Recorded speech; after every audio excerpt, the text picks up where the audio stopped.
Welcome, everyone. This is Mark Platten again, one of the 22 co-authors of our book, The Art of Connecting with Nature. And today I'm interviewing Peg Gould, who is one of our authors and the author of chapter 2 in our book named Duke. And we'll talk more about that in a little bit there, Peg. So how are you doing today? I'm doing well. I've been outdoors and seen the animals and seen the beauty out there, and it's been important since the pandemic. I think one of your questions was about how it affected your connection with nature. And I can't imagine that it didn't for most people deepen it and intensify it, because there just was so little, there were so few distracting influences to take us away that nature became a very centering one. Yep. Okay, so let's make that a little more personal, Peg. What does that mean for you? How are things different? Give me some, if you can, just share some examples of what that might look like in your, in your daily routine of things that were different or was different because of what COVID kind of threw out there. Okay, I wrote in the nature book about the dog park. Mm-hmm. And I took my dogs there quite often just as a morning spiritual practice, really, for both of us. But my dog is getting older. She's 10, and she's kind of balked at going to the dog park sometimes. She's afraid of the bees. Mm. So when summer comes, she won't get out of the car, and you have to get into a struggle with her.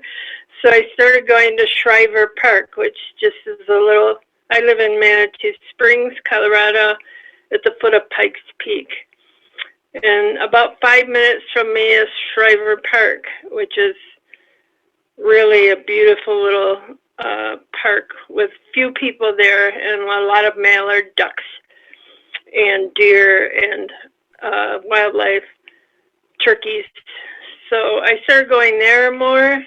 It got kind of an overpopulation of mallard ducks, so I started becoming interested in watching them. And that's one of the things that really lifted up for me after writing about the dog park. I became more observational. I really watched the animals. So I started watching ducks. I don't really know ducks, but it really was a beautiful experience to have fewer people around and more animals.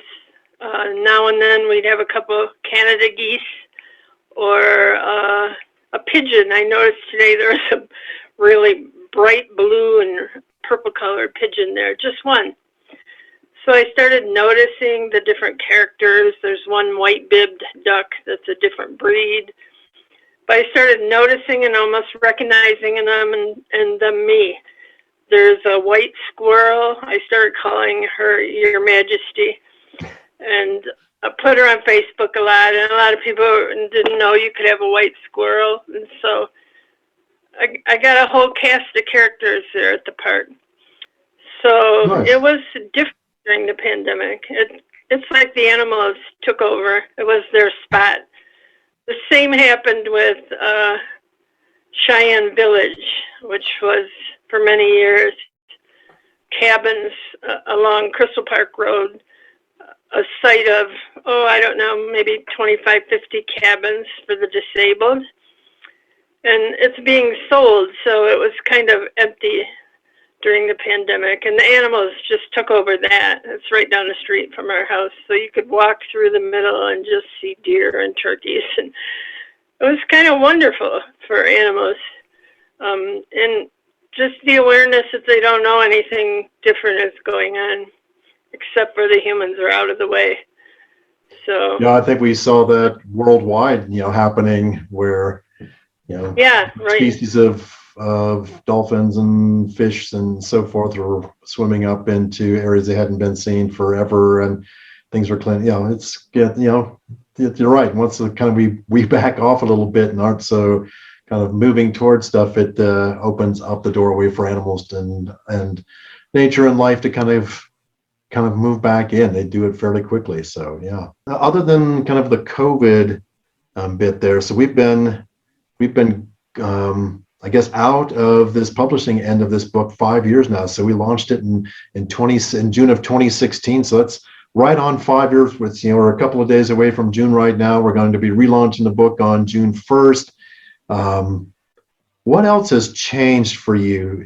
Has there been any of those changes for you? It sounds like, what used to be a great, if I'm reading your chapter, that your dogs are anxious always to go out and go to the dog park. Now they're, like you're saying, your older dog there is not so anxious to go all the time. So I'm curious what has changed for you. Some, obviously we're 5 years older, and that changes certain things sometimes and gives us a different perspective. So I'm just kind of curious through your lens, what has changed for you, other than, outside the COVID scenario, as far as your relationship with nature? I appreciate it more. And I think it was the practice of observing that writing that story at the dog park required. Because I had always gone to the dog park and just kind of ambled my way through it. But I became a lot more observational of what the dogs did. And I described it as the Church of the Great Outdoors for them, and they were going to the Stations of the Cross for them to pee and poop and smell, and just the same patches along the walkway. So I became a lot more observational, and that just lifted out after that book. I wrote another book a year later, and it's on Amazon, called The Hound Dog Blues, about the same dog that was in the chapter in the nature book. But that dog got cancer in his leg. We thought he had a torn ACL, but he actually had bone cancer, and he was just 11, and it was just heartbreaking because we thought he was the healthiest dog in the universe. So I am involved in chaplaincy, and I used the dog's story to talk about death and how people deal with loss. So that has everything to do with the pandemic. So I started writing about the year from when we took him to the vet and they pronounced him with cancer to when we lost him. And just describing how it was at the dog park when he wasn't a healthy dog, and how people were backed off a little bit, and how we dealt with it. And I use it as a launching pad to also deal with human death, because I lost my mother very suddenly. And in the book, in the second book, I reflect back to that. I reflect back to childhood, to the loss of my mother, to the loss of a dog. And people think, we've been kind of groomed to think that losing an animal isn't that big a deal, like losing a human. And sometimes people are taunted or teased when they are still mourning a loss of an animal a year or two later. We go, what's the matter with him? But when you really sit down and think about it, it's really not that different. Somebody who is a part of your daily, everyday organization of your time is suddenly gone, and there's that big void. So I think it's got a lot more in common than people like to admit. So I use the book to write about bereavement. In some ways, that was difficult with marketing, because you don't know. You market it as a pet book, and then it's in the bereavement section. And there are things that people aren't usually putting together. You can't completely tell it from the title. But I heard back from a lot of people who are very moved and very touched by the experience of reading that book and dealing with the loss of my mother, and with an animal the same way. So a little leery. My sisters would take offense. Like, they were absolutely the other way. They were very supportive. Yeah, you're referring not to our book, but to your other book that you wrote after this one. But it's interesting that it kind of led to the creation of that book by doing this. And I really like, Peg, that you took on a different lens than what we saw from a lot of the other authors, which was, what was their personal experience in nature, and you took it to my relationship with my dogs in nature, with kind of like you said, observing their experience. I'm curious, and I think, as you were mentioning that, I think there's an awful lot of people out there that many people who would put, the loss of a dog above the loss of a human.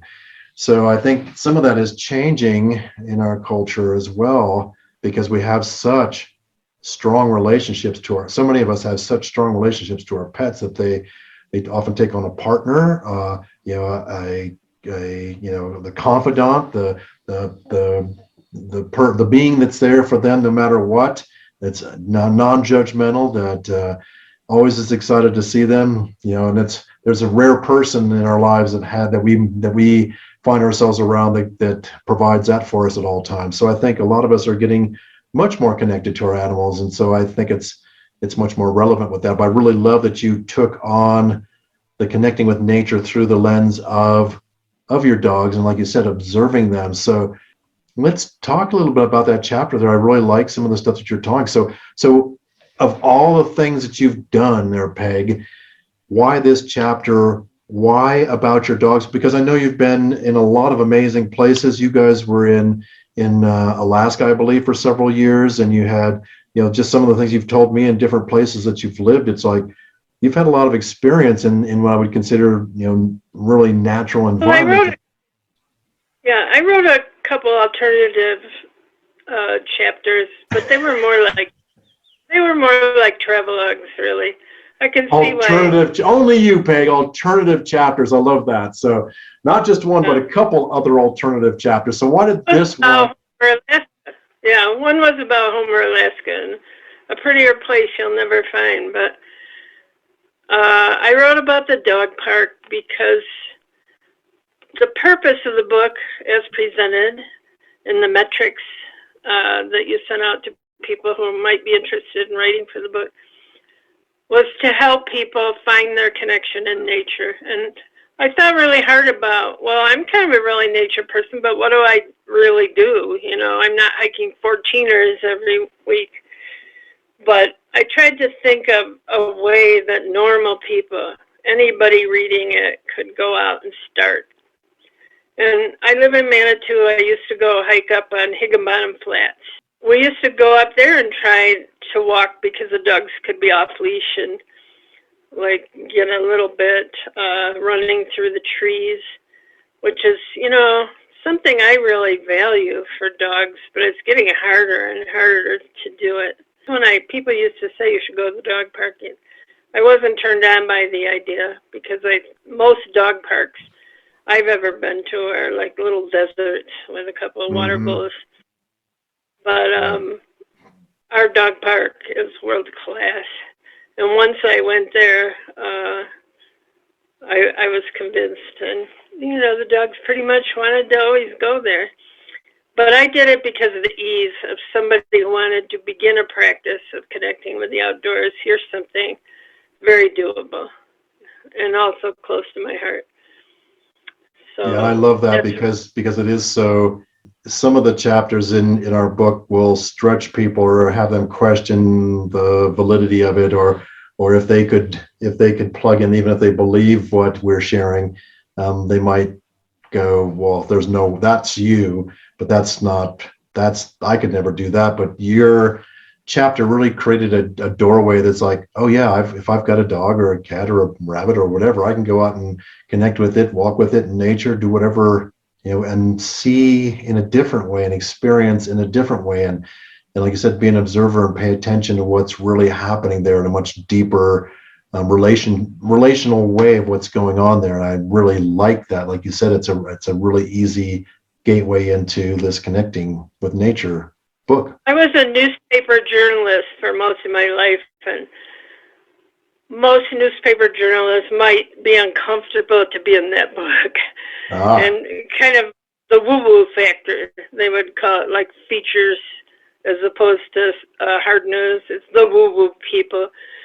And I was aware of that. I was like, oh, I don't know. But I'm kind of a person who likes to cross lines that way. I was thrilled when I saw the book.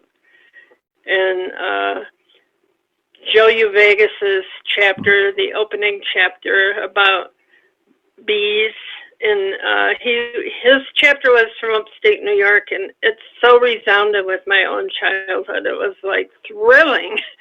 I was thrilled when I read his chapter, and then mine was the second, because I thought this is a universal experience for many people, the absolute joy of a childhood spent outdoors.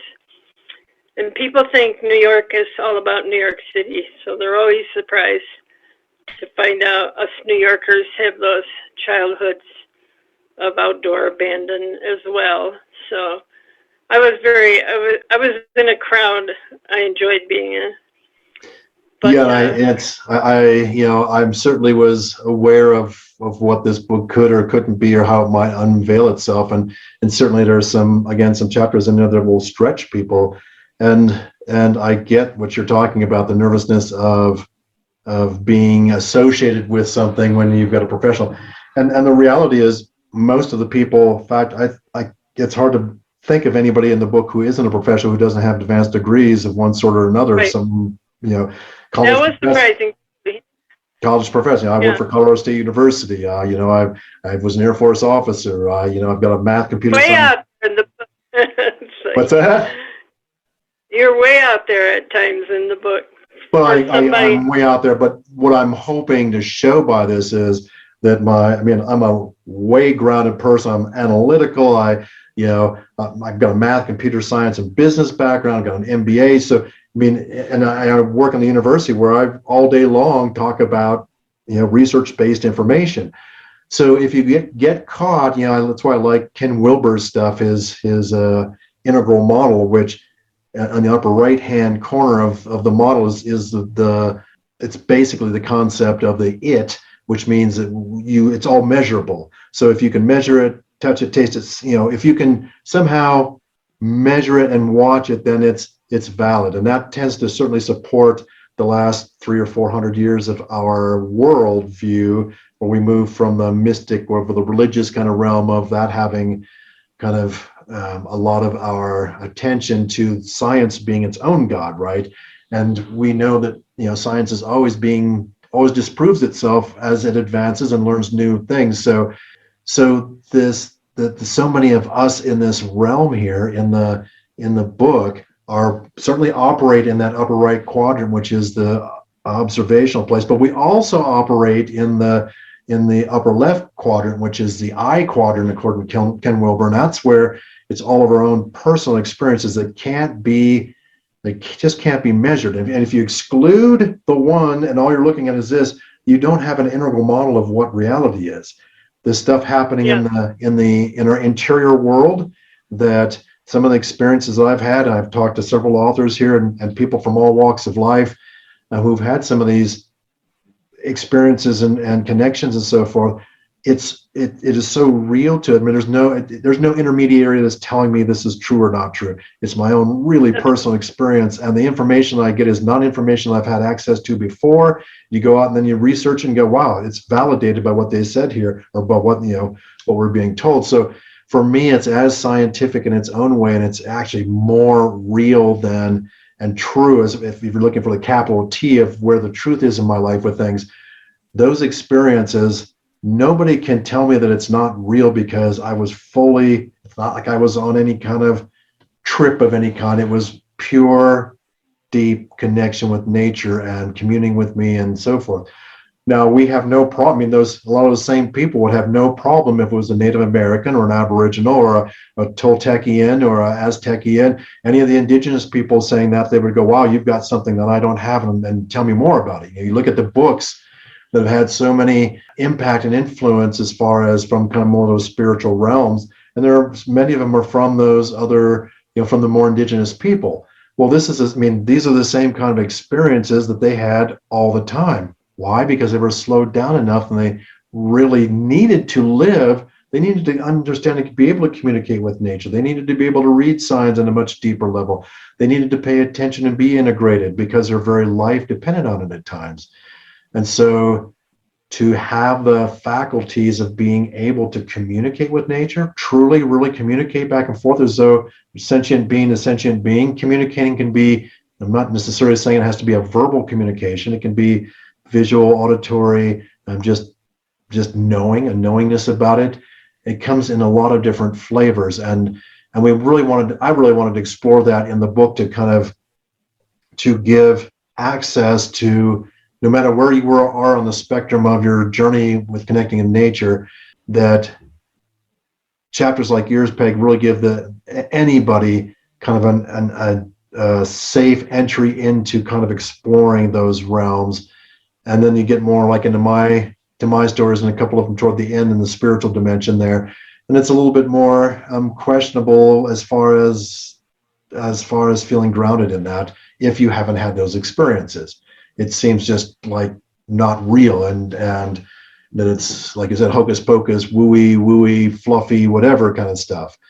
But the truth is, like I said, that so many of us in this book come from the academic fields, come from science and research-based fields. It's not like we're, smoking marijuana and sitting up on the hillside and never had a job or any of those kind of things. We're all professionals. Every one of the people in this book are professionals, or have been professionals in their field. So that's kind of, I love and that. I think spiritual element in helps. Like, this is my 15th year as a practitioner with the Centers for Spiritual Living. Mm-hmm.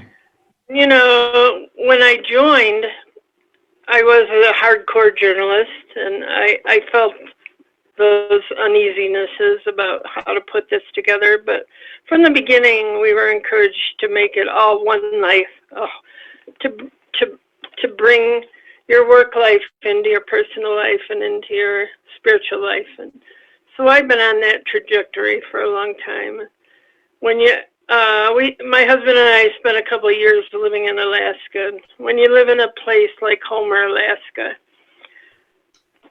history is so tied to the current day that there's just no, I took courses at the university there all the time. I was there, and I took courses in oral history and learning about the indigenous people, and it's all a piece of the here and now in Alaska. And one of the things I really enjoyed is when I turned the radio on, I heard less politics and more about animals and the moon for the day, and the fishing, the tides, and that was NPR there. It was like the Fish and Animal Report.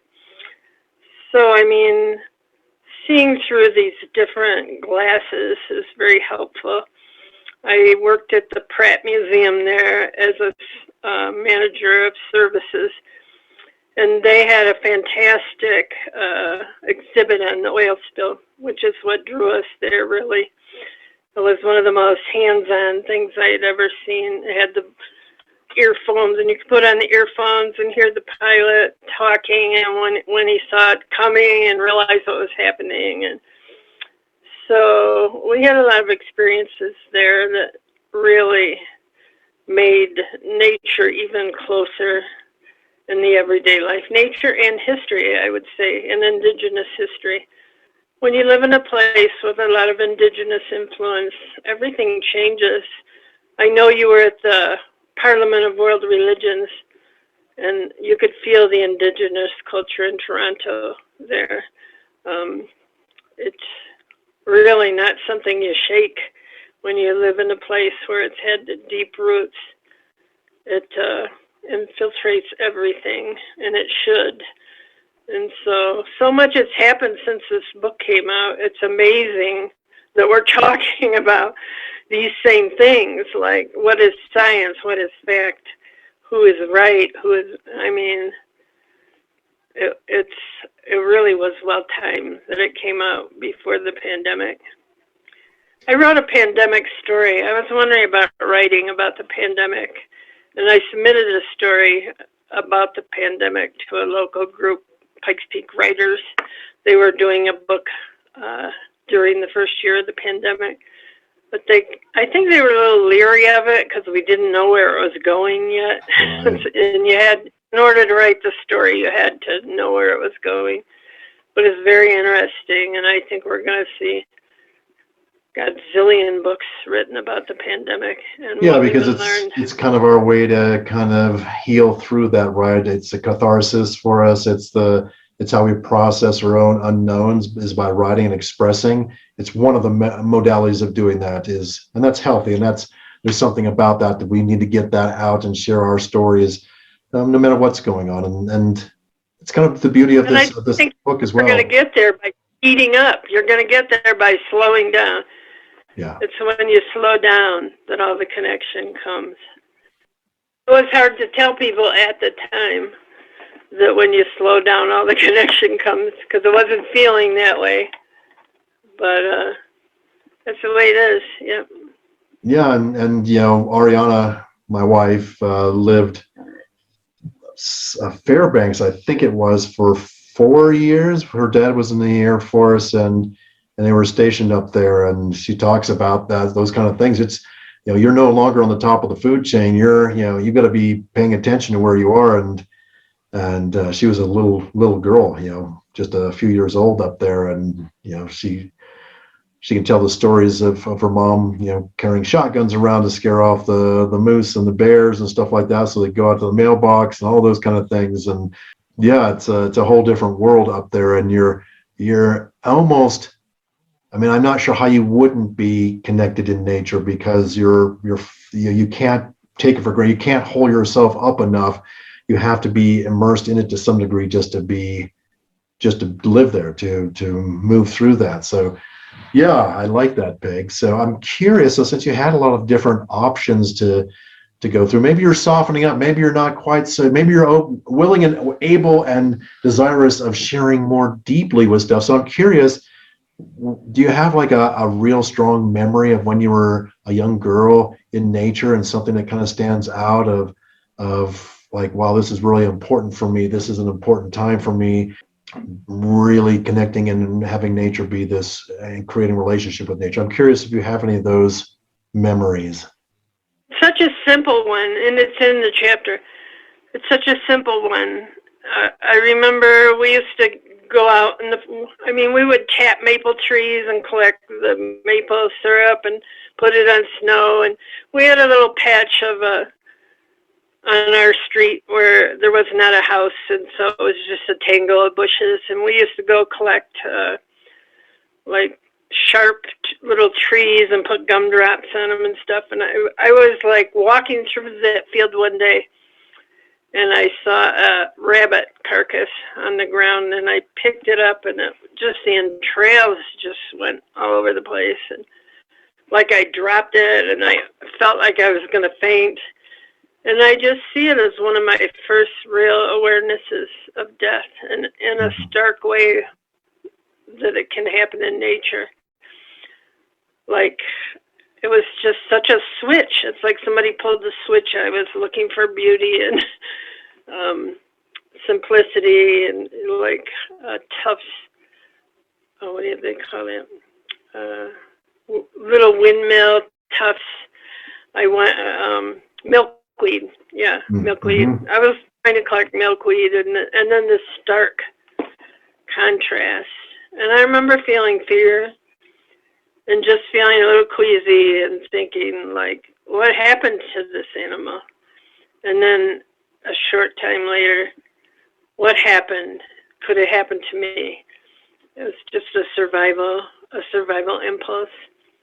But we had down the street from us a couple of hills behind the school, and we called it Pond Hill. And we spent our entire childhood on Pond Hill, I think.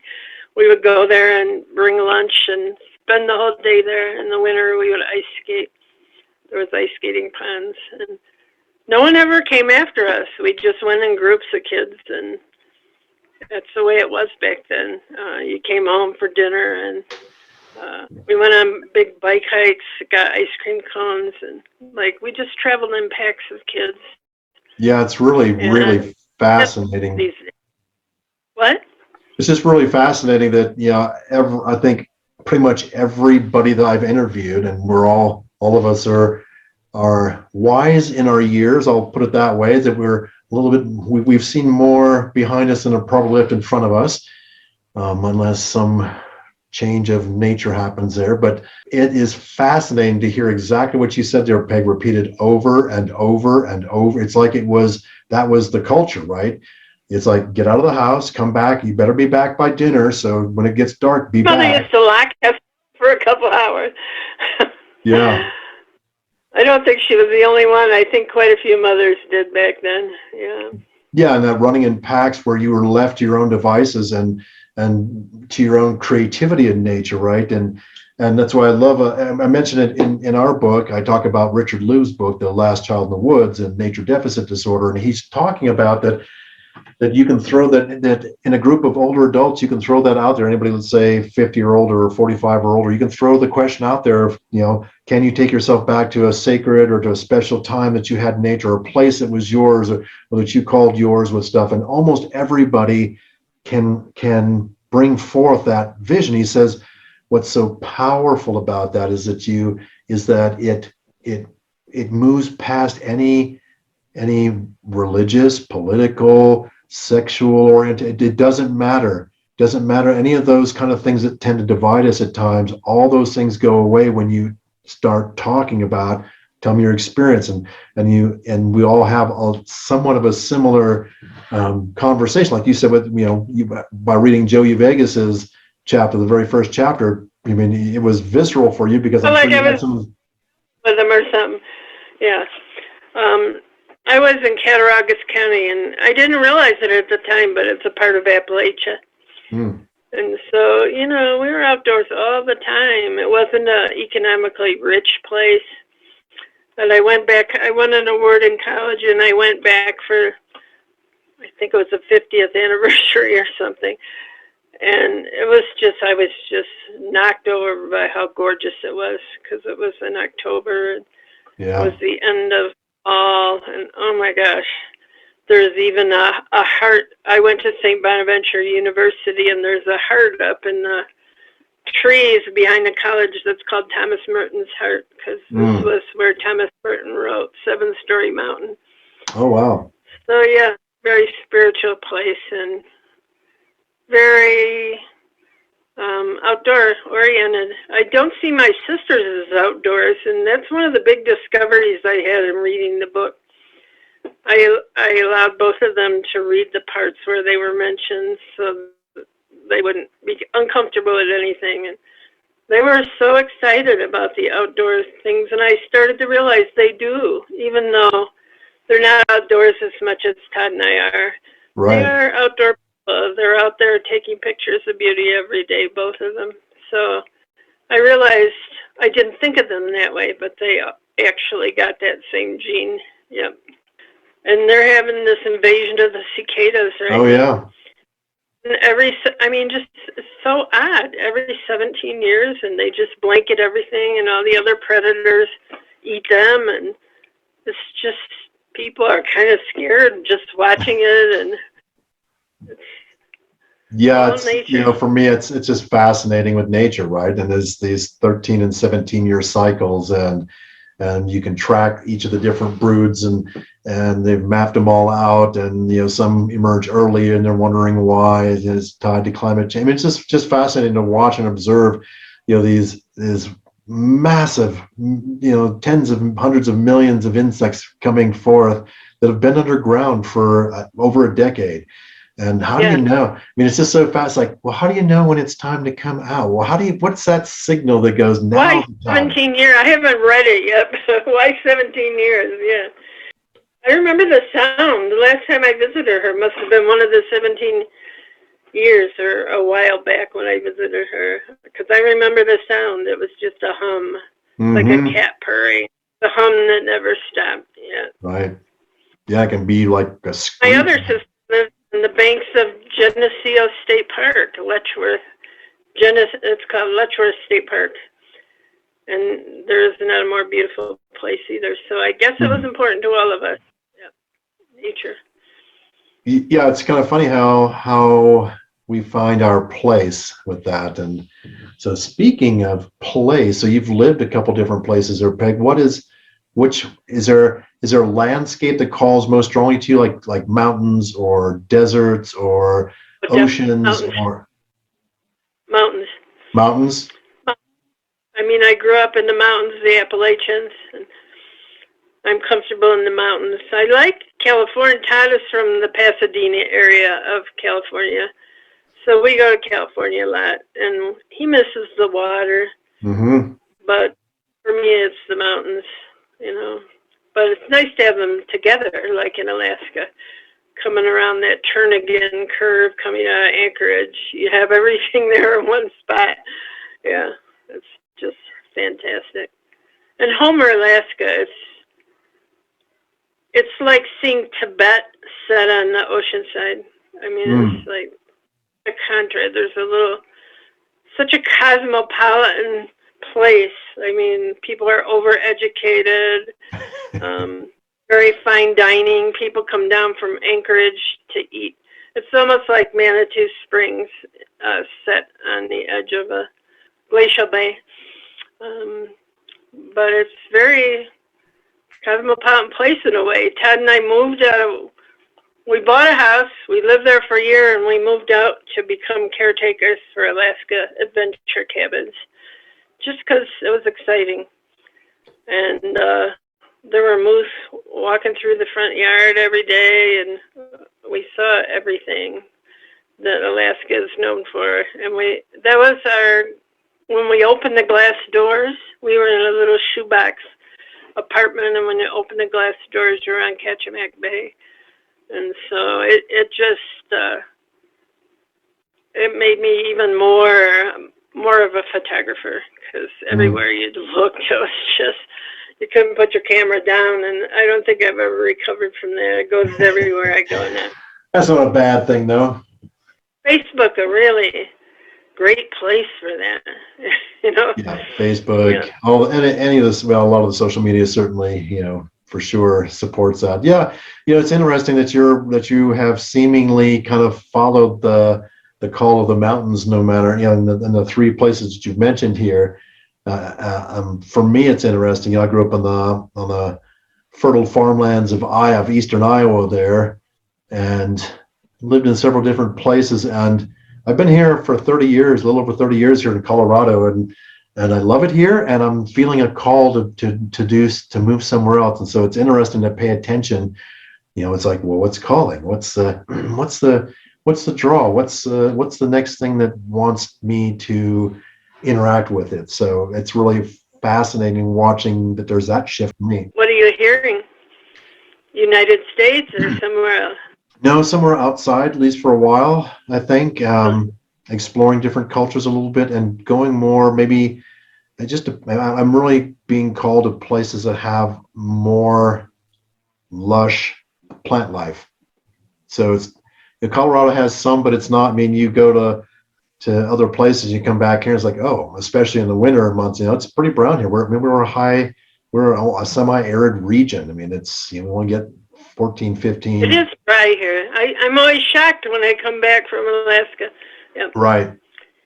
Or California, or the Mediterranean, Mediterranean's pretty dry too. The Caribbean, you come back from there or Florida and stuff, and you come back and it's like, oh my gosh. And the stark difference is like, oh, you don't know that you're in where things are much more brown, through a fair portion of the year than what you'd like them to be, or notice them to be, even because you're immersed in it. So I'm being called to that, and I think to water sources more. So we'll see what combination kind of comes up, maybe a Costa Rica kind of stuff. I'm really being called to Bali, because of the spiritual nature of it, and also and both of them a little bit slower pace of life. I'm not sure if my A-type personality and having to do and crush stuff, if I can shift back about 20 gears and slow in and not have to be racing at 130 miles an hour everywhere I go.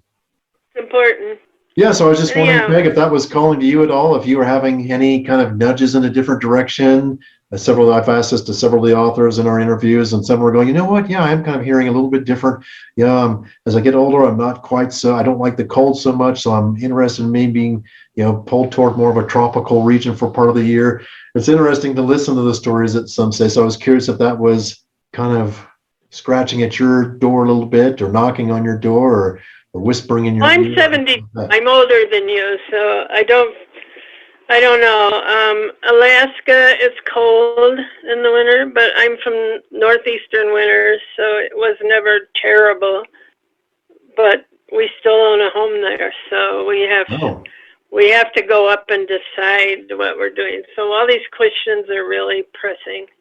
sure. Colorado is such an easy place to just stay in. It really It is. is. It is. There's no doubt about that. It has so much of everything, at least for me being a nature guide, has such easy access for where we are. And for those who don't know, Peg and I live, 4 or 5 miles from each other, probably at the most.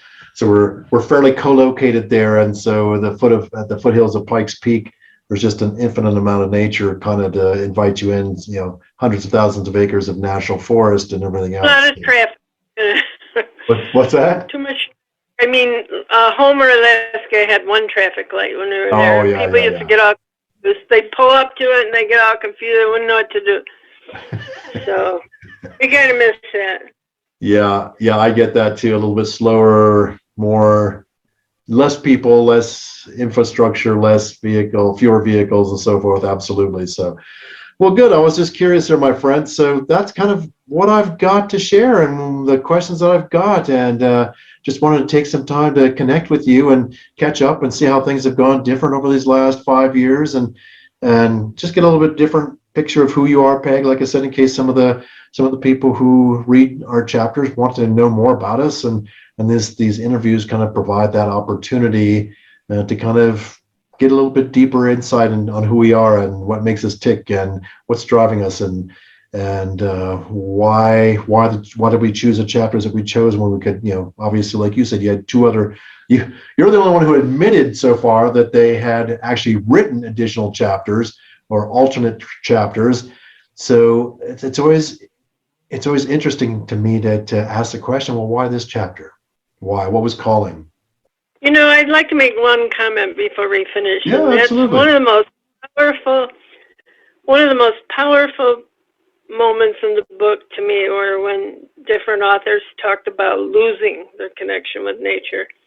Either they moved somewhere new, or I think sometimes it was a passage from high school to college, and they would lose touch with everything they grew up with. That was terribly sad for me to read. I think I could read a book just about that, the tragedy of losing. That really unsettled me just thinking about it. Todd and I have lived a pretty spoiled existence in terms of outdoor life, so that would be just awful. Actually, one of the deepest places in the book was when people talked about losing all this, Yeah, for a period. many of them were coming from the place of being children. So, and then you suddenly hit those teen years, you have those chemical changes happening. Yeah, so where you go from that kind of a relationship. So it's really a deep relationship with nature, and some of the developmental stuff we know that happens as our brains become, our prefrontal cortex lights up more, and we become more conscious in our thoughts. We're actually looking at consequences and stuff, and don't fully develop for males until we're 25-ish is what the research shows, and I think early 20s for women. Yeah, so when we transition from those younger ages where we are again and I think up to 5 to 7 years old, we're really in a theta brainwave. That's what all the research shows. When that theta is where you are when you're in REM. So you're tapped into your subconscious at that place, and you're just taking in. You're not processing it. You're just taking it and absorbing it. And as we get older, we have those brain changes, and then we have the biological, physical changes. Right, our hormones kick in, and all of a sudden, we have other poles that are going on, and then we've got our culture. And this is again some of Ken Wilber's stuff of going. You can't just talk about what's going on. You can measure all these things happening chemically in our system. You can look at PET scans and CT scans and fMRIs and all these other things to show what's kind of going on, but it only gives you a picture of it. It doesn't tell you. A lot of the times, don't know. It's like they do all the tests and don't know.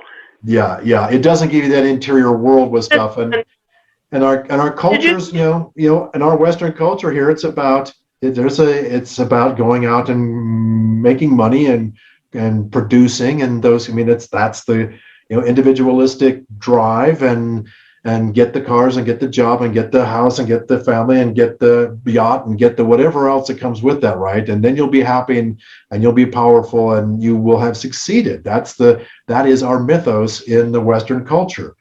And so we pursue those, and you can't, it's very hard to stay really deeply connected to nature and fully pursue those other pursuits, because there's some disconnect with that. Not that you can't, I mean, there's a way of doing it, which is what I'm working on myself, is how do I integrate both of those things together, but not so strongly driven by the economics or what our goals are, because many of us adults, and when we capture, or when we reach those pinnacles and whatever it is, we don't feel satisfied by that. We feel an emptiness inside. It's like, well, I thought once I had that position, I thought once I had this much money, I thought once I, whatever that next thing is that you fill in that blank, that I would be complete. And we feel oftentimes more empty by it. And several of the authors have talked about that, is like, so you have this really kind of ideal childhood plugged into nature, and then you separate from that because you're chasing other societal dreams, and your worlds kind of tumble in on themselves, and you feel an emptiness and an incompleteness, and something cracks. You have whatever it is, lose lots of money, have tragedy happen, one health issues that kind of bring you back more into a different place, and all of a sudden you go, oh, now nature is that place that I can plug back into for healing and for connection and for sewing those parts of our complete self back together. And I where you see tragedy, I see real beauty in it, in this cycle of stepping away from that, we can always step back in, that it's always waiting there for it. It's never too late. It's never too late. Well, we hope it is, Mark. We hope it is always waiting for us. I don't know. We get choice in this, right? That's the beauty of this, is who do we choose to be? How do we choose to, I mean, spirituality doesn't keep you from having situations. Connecting in nature doesn't keep you from having difficulties in life. What it does is it gives you some tools to navigate and to heal with, and that's why we put in the rites, rituals, ceremonies, and so forth in there, was to give people some tools to work through things that again, where we all came from. We all come from tribes. Doesn't matter where we are today. We have in our being, we have those signatures of our tribal time frame. We've got some of our mechanisms, some of our physiology is set up that way. Some of our brains are set up that way, and our senses are set up that way for all kinds of things. And it's, you can't, I mean, we've moved pretty quickly over the last few thousand years into where we are today, coming from those more tribal realms. And those were a part of us. Our connection and communication with nature and really being immersed in there is only a very short time away from where we are today. And our physiology and our being hasn't adjusted to our new environment as much as what it probably eventually will. And maybe that's good or bad, I guess. So regardless of what happens, again, for me, my experience is what nature provides is not, it doesn't prevent things from happening. It doesn't prevent people from getting, well, there's some sicknesses it may prevent, but it, when you do get sick, it doesn't, or somebody dies, or a tragedy happens, or a loss in your job. What it does is give you some tools to process through that in a more holistic, healing way, that then you can stay functioning and move through it, because you've got these relationships and you've got places that you can connect in with. So for me, it's really rich. It's powerful. I'll call it medicine, even though not from a technical term, but it's a powerful medicine from the indigenous people's understanding and what we understand when we say medicine. So so thank you, my friend, for sharing those two other items there. I think they're very important, like you said, and I really appreciate your time, Peg. We're up on the hour here, and I don't want to steal any more of your time. And I just want to say thank you so much for giving up your time and for being present with this. And I think, I don't know if anybody who was out there, sharing the book when we launched it 5 years ago, anybody who's continued that more than you. So I I really appreciate your tenacity with that, Peg, and thank you so much for sharing. And again, what spirited talked to me when I first put this together, because I have this grandiose views of all these books we're going to sell and how amazing it's going to be, and we're going to be set me on a course to go over in this direction. And what they said is, what Spirit was telling me is like, well, what's enough? That's a question in our consumeristic culture, is what's enough? How much is enough? What is enough? And what they said is, is if it changed or affected the life of one person, would that be enough? And it's like, you know what? Yes. And I was really able to surrender into that place of going, it's not about... You better, publishing, you better be able to surrender into that place. Well, but you can get stuck in that, right? You can get caught in the wheel of, well, I only sold 2,000 copies or 500 copies. And, I was really anticipating I was going to be this great whatever. And when it comes down to it, what is important for me, one of my kind of commitments to Spirit, to nature, was to give back. And this is a way that I could give back. And when I write my post on Facebook, when nature speaks, that's my way of giving back. I'm into writing haikus now, and haikus, come from they're historically nature based. You write about connections in nature, and those in very, 5-syllable, 7-syllable, 5-syllable kind of frame, very concise ways. So I've loved doing that piece of creating around it in very succinct ways. So that's how I'm being creative and connecting in with nature myself. A county extension agent, that's quite a ways away from that. 20,000 topics, and now you're doing haikus. That's great. Absolutely. That's great. So again, my friend, thank you so much for your time.